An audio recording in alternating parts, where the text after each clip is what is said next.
سلام زي خبركم تخطاتلتي بين تي فيه نلو معربي حاموش تجنبوت زت تدالو على توزينات تزلكم مسيلخو كموترك صف تصامد باتنا نخت كتاتلنا عند عدمكو بقدامنت أرئيس زينا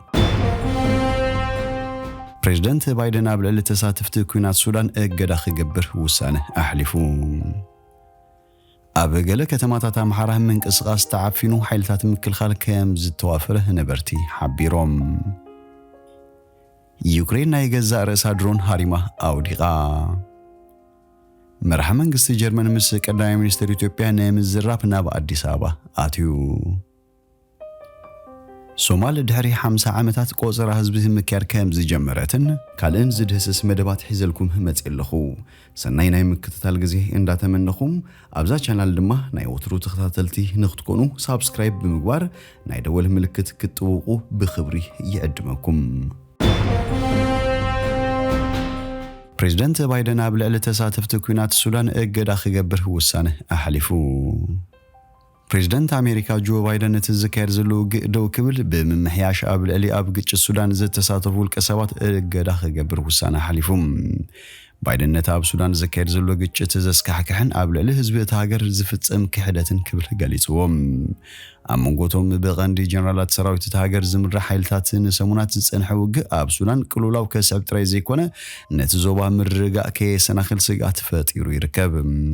أب سودان ذكر زلو زي تلمدن هنا هاجراو دحنتن بوليسي وطان أمريكا فولي حادقا يخبل قاليتوهم بايدن أبزوطو مغلصت زوصت تأزاز نسلام ጸጥታን مرقان سودان أب حادقا زأتوه ني ديموكراسياوي مسقارت هاجر انقفات غيروم واه اتوم نسلاموያን ሰባት ዘጥቅዑ ወይ ድማ ከቢድ ገሰሰባው መሰላት ዝፍጽሙ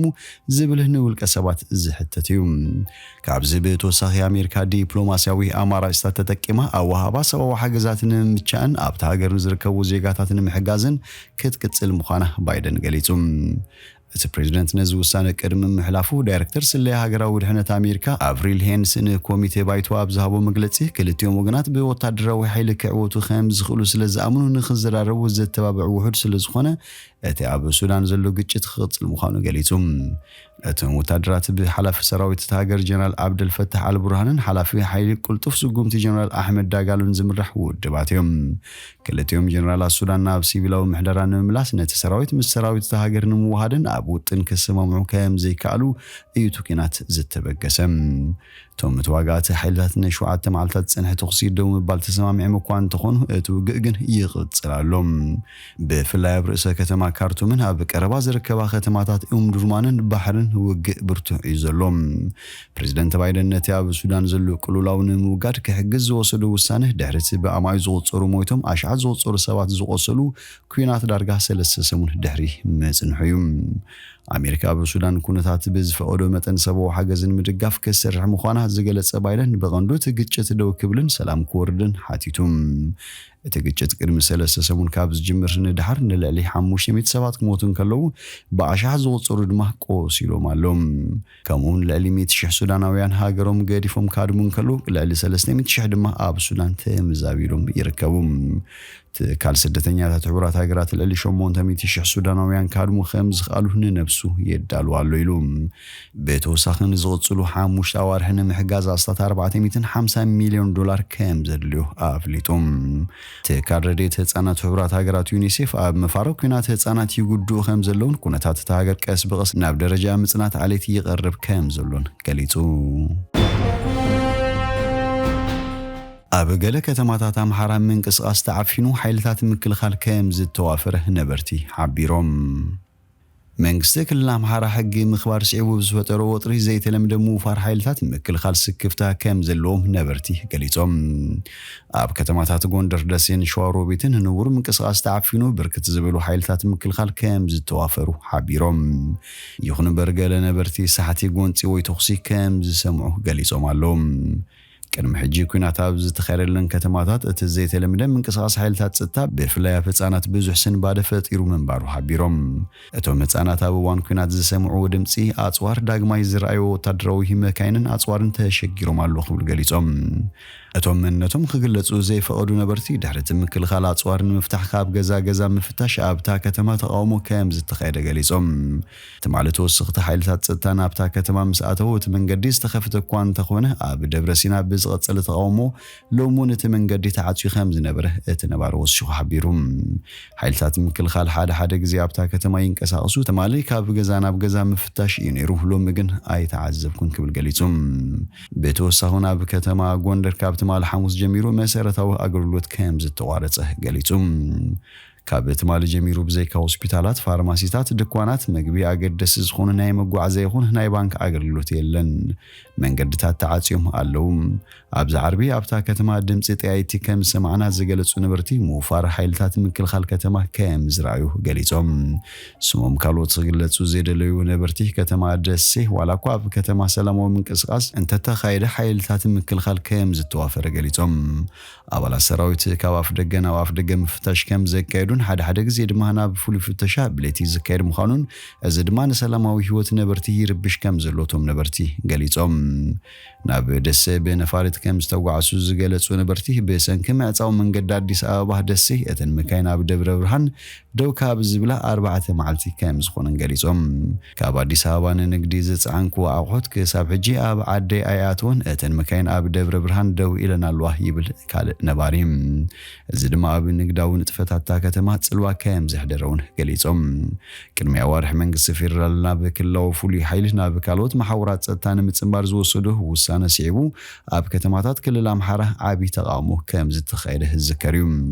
ተዋምቲ ውድባትን ነበርተን ተስጉምቲ ኣብ ዘተስተመስረታ ኣይኮነን እዋናዊ ኣይኮነን ክብሉን ከለው ኣብ መንነት ህዝብ ተኽልል መጥቃዕቲ ኣብ ዝበጽሐሉ ናይ ጸጥታ ስጋት ኣብ ዝርከበሉን እዋን ዝተገብረ እዩ ብምባል ነቲ መንግስቲ ዝወሰዱ ስጉምቲ ብምቋሚው ኣብ መንነት ህዝብ ተክልል መጥቃዕቲ ኣብ ዝበጽሐሉን ናይ ጸጥታ ስጋት ኣብ ዝርከበሉን እዋን ዝተገብረ እዩ ብምባል ነቲ መንግስቲ ዝወሰዱ ስጉምቲ ብምቋሚው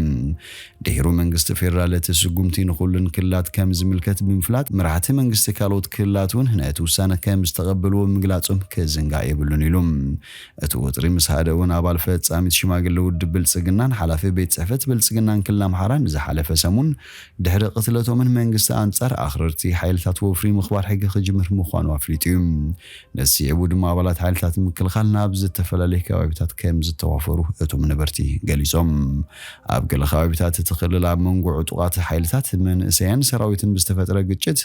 ሰላማውያን ሰባት ከም ዝሞቱን ከም ዝቆሰሉን ይግለጽ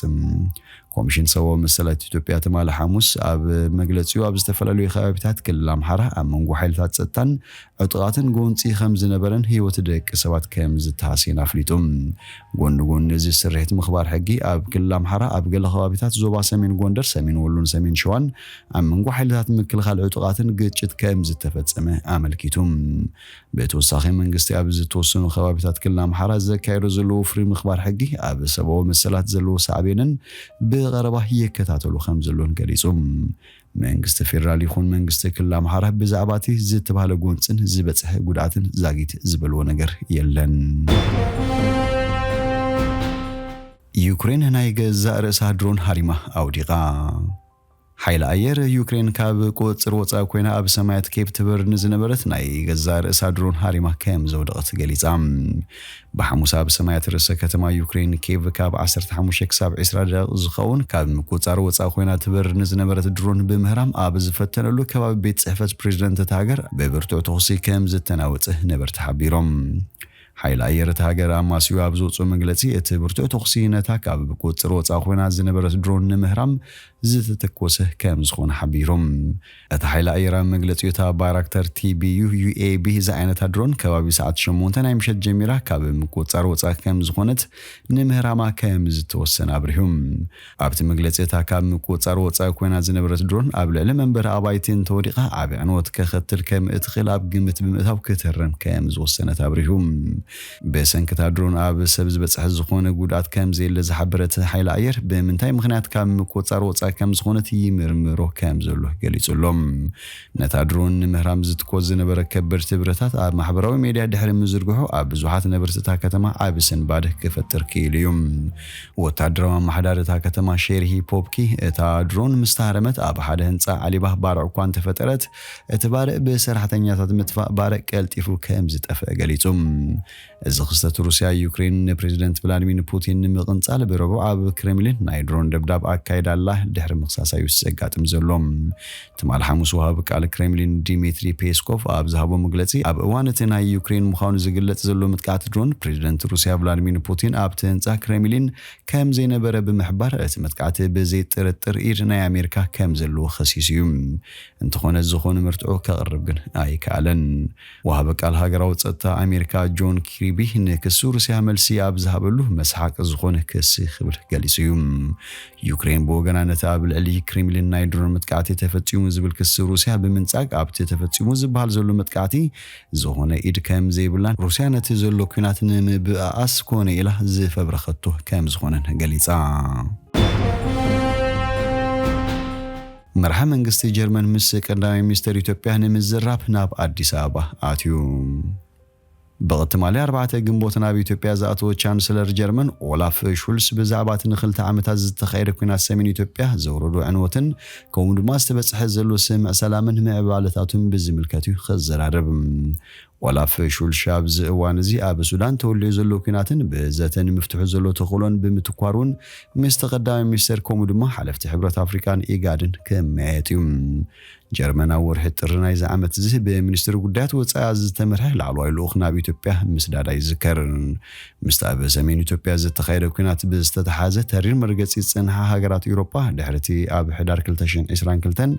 ኣብ ደቡብ ኣፍሪካ ዝተበጽሐ ስምዕ ሰላም ላዕለዎት ሰበስልጣናትን ናብቲ ሃገር ብምልኣኽ ኣብ ዳግመ ሕውየትን ካልእ ናይ ምትሕጋዝ መደባትን ይዝትያ ምህላውን ይፍለጥ ድሕርቲ ስምዕ ናብ ኢትዮጵያ ዕለት ካብ ዘካየዱ መራሕትን ሰበስልጣናትን ሃገራት ምዕራብ መራሕቲ ጣልያን ጀርመን ሚኒስትራት ጉዳያት ወጻኢ ፈረንሳ ጀርመን ኣሜሪካ ፊንላንድን ካልኦትን ይርከብዎም ሶማሊ ድሕሪ 50 ዓመታት ቆጸራ ህዝቢ ምክያድ ጀሚራ ኣብ ሶማል ድሕሪ 50 ዓመታት ንመጀመርያ እዋን ቆጸራ ህዝቢ ይካየድ ከም ዘሎ ተሓቢሩ ሓላፊ ቆጸራ ህዝቢ ዶክተር አብዲ ዓሊ ዒገ ንድምፂ ኣሜሪካ ብዝሃቦ መግለጺ እቲ መደብ ኣብ መላእ ሶማል ዝነብር ህዝቢ ንምቁጻር ምዃኑ ጠቒሱ እቲ 2 ዓመታት ክወስድ ምዃኑ ተሓቢሩ ዘሎ ቆጸራ ህዝቢ ንቃዋሚ መንበሪ ኣባይቲ ኣብ ግምት ዘእቱ ምዃኑ ዝሓበረ ዶክተር ዓብዲ ንሰብ ክሳግም ድማ ሓንሳ ጥራይ ከም ዝቆጸሩ ብዝረጋግጽ መንገዲ ንምዝጋብ ይስርሑ ምህላዎም ኣፍሊጡ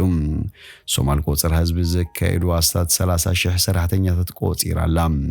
ንዝሓለፈ ልዕሊ 32 ዓመታት ርጉእ ማእከላይ መንግስቲ ዘይብላ ሶማል ኣስታት 17 ሚልዮን ብዝሒ ህዝቢ ከም ዘለዋ ይግምገም እንተኾነ እታ ሃገር ብሰንኪ ኩናትን ደርቅን ናይ ዝመዛበል ብዝሒ ህዝቢ ዓመታዊ ስለዝቀያየርን ስሩዕ ቆጸራ ህዝቡን ስለዘይተኻየደን ብዝሒ ህዝባ ንምፍላጡ ኣጸጋሚ እዩ ኣብ ሃገራት ኣፍሪካ ቆጸራ ህዝቢ ምክያድ ልሙድ መስርሕ ከም ዘይኮነ ይፍለጥ ኣስታት 3.6 ሚልዮን ህዝቢ ከም ዘለዋ ኣብ ትግለጽ ኤርትራውን ስሩዕ ቆጸራ ህዝቢ ካብ ዘካየድ 10 ዓመታት ሓሊፉ ይርከብ ነዚ ሓለፈ 40 ዓመታት ብዝሒ ህዝቢ ኤርትራ ኣስታት 3.5 ሚልዮን እናተባህለ እዩ ዝግለጽ ሃገራት ብዝሒ ህዝበን ንምፍላጥ ዘገድሳሉ ምኽንያት ብዘይካ ንዕድመን ጾታን ኣብ ግምት ምእታውን እኹል ቀረባትን ህዝባዊ ኣገልግሎታትን ምውዳድ ዝህልዎ ጥቕሚ ብቁጠባ ጥዕናን ትምህርትን ካልእን ማሕበራዊ ድሕነት ዜጋታት ንምርጋጽ ሓጋዝ እዩ ሃገራት ብዝሒ ዓያይ ዓቕሚ ሰብን ንምፍላጥ ኣብ ንወሰከፍ 10 ዓመት ቆጸራ ህዝቢ ከካይዳ ኣገዳስ ምዃኑ ኣህጉራዊ ማሕበር እዩ የዘኻኽር ሃገራት ምዕራብ ብዝተኣታቶ ስሩዕ ቁጽሪ ማሕበራዊ ድሕነት ወይ ሶሻል ሴኩሪቲ ነምበርስ ብዝሒ ህዝበን ይኹን ብዝሒ ኣብ ዕዮ ዘለውን ሽቕለት ኣልቦ ዝኾኑን ዜጋታት ንምፍላጥ ኣይጽገማንን ዝኸበርኩም ተኸታተልቲ ቤን ቲቪ ንሎሚ ዝብልናዮ መሰናዶና ኣብ ዝወዲና ኣለና ምሳና ስለ ጽናሕኩም ብልብነ መስግን በብዘለኹሞ ሰላም